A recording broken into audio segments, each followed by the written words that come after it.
The second breakthrough in mind-body medicine is even more interesting.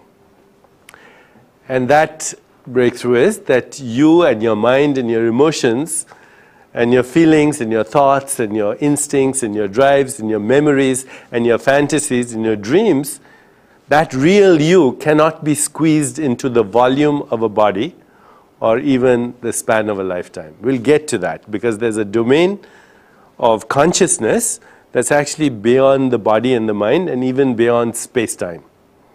Well, what has all this to do with how we age? And in the beginning, when we got together, I kind of hinted to you that there are three kinds of aging. There's chronological age. Chronological age is the age that's on your birth certificate or in your driver's license, okay, the day you were born.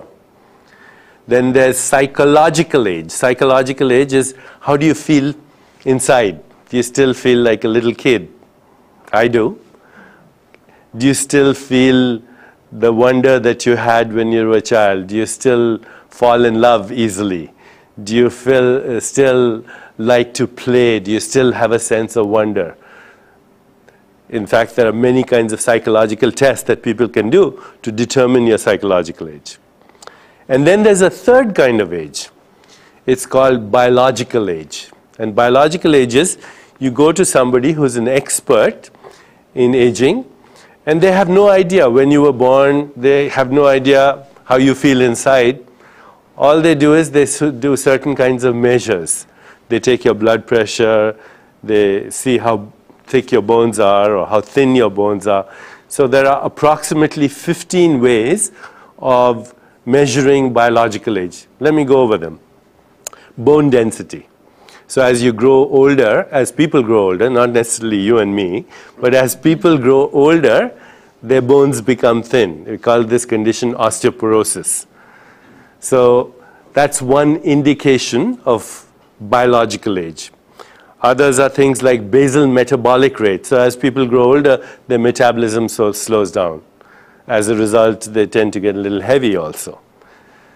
That's another measure of biological age. A third is blood pressure. As you grow older, your systolic blood pressure starts to rise. A fourth is fat content in the body. How much fat there is in the body, because as people grow older, they tend to accumulate more and more fat. Another one is aerobic capacity, how efficiently your cardiovascular system functions. Still another is cholesterol HDL ratio, which means that the bad cholesterol starts going up and the good cholesterol starts going down.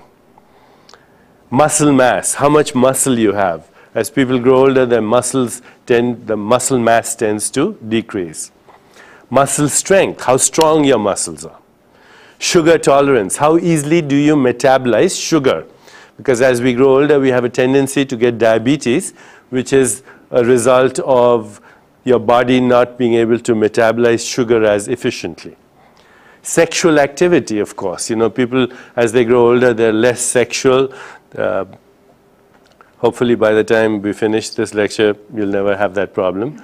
Okay? So sexual activity goes down, sexual interest goes down, libido goes down, and one of the reasons is that the level of sex hormones goes down. And we'll see that that doesn't have to be so. Okay, so sex hormones, sexual activity, I mentioned all the others, immune function. Your immune system doesn't function as well. Skin thickness, so skin gets a little thinner, more fragile.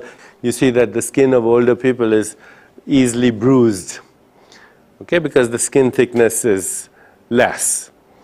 And there are others, hearing. People get hard of hearing, people's eyesight starts to go, and many, many other biomarkers. But I think I've mentioned the 10 to 15 most important biomarkers of aging.